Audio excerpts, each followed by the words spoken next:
தேர்தல் முடிவுகள் தொடர்பான பார்வையை பகிர்ந்து கொள்வதற்காக மார்க்சிஸ்ட் கம்யூனிஸ்ட் கட்சியினுடைய மாநில செயலாளர் சண்முகம் இணைப்பில் இருக்கிறார். அவரோடு பேசலாம். சார் வணக்கம். வணக்கம். மிகப்பெரிய பின்னடைவை சந்தித்திருக்கிறது மகாகத்பந்தன் கூட்டணி. குறிப்பாக இடதுசாரிகள் மிகப்பெரிய பின்னடைவை சந்தித்திருக்கிறார்கள். இதை எப்படி புரிஞ்சுக்கலாம் சார்?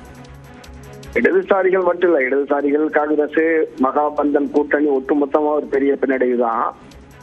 ஆனா இது ஒரு ஜனநாயக பூர்வமாக நடைபெற்ற தேர்தலில் கிடைத்த வெற்றியாக நிச்சயமாக தேசிய ஜனநாயக கூட்டணினால சொல்ல முடியாது.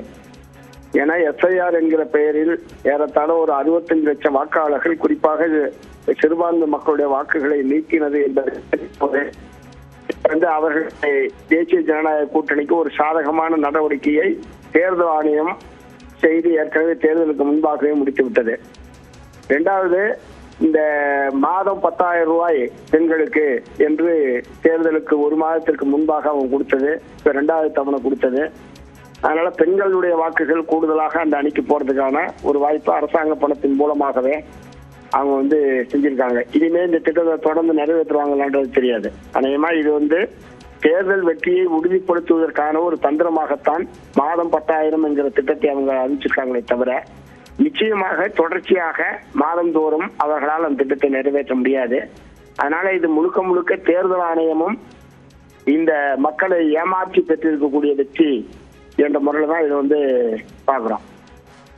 ஆகவே அந்த எஸ்ஐஆர் என்பது எவ்வளவு மோசமானது, ஒரு ஜனநாயகத்தன்மை அற்றது. ஒரு தேர்தல் என்பதே ஜனநாயகத்தினுடைய அடிப்படை.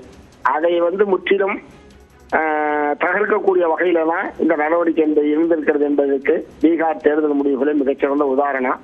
அதனாலதான் எங்களை போன்றவர்கள், எங்க கட்சி எல்லாம் எஸ்ஐஆரை கடுமையாக எதிர்ப்பதற்கான மிக முக்கியமான காரணம். அது ஒரு ஜனநாயக பூர்வமாகவும் நேர்மையான முறையிலான தேர்தலாக அது இருக்காது.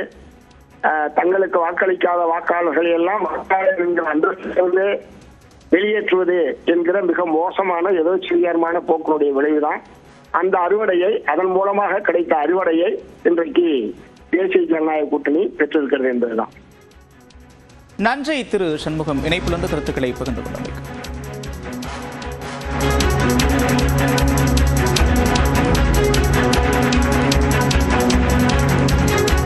மகாகத்பந்தன் கூட்டணியின் முதலமைச்சர் வேட்பாளர் தேஜஸ்வி யாதவ் 4829 வாக்குகள் வித்தியாசத்தில் பின்னடைவை சந்தித்திருக்கிறார். ரகுப்பூர் தொகுதியில் அவர் போட்டியிட்டிருந்தார்.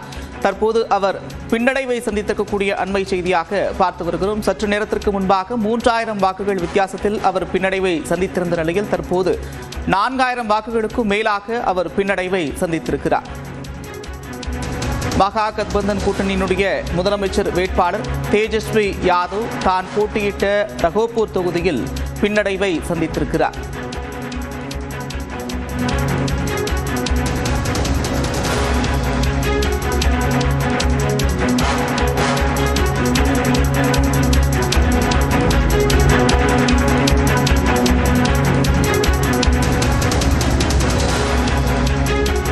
கொலை வழக்கில் சிறையில் உள்ள ஜேடியு வேட்பாளர் அனந்த்குமார் சிங் வெற்றி பெற்றிருக்கிறார்.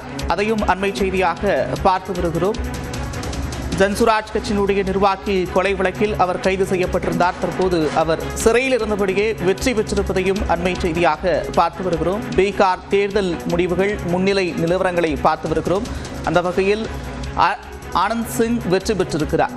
கொலை வழக்கில் கைது செய்யப்பட்டிருக்கக்கூடிய ஆனந்த் சிங் வெற்றி பெற்றிருக்கிறார்.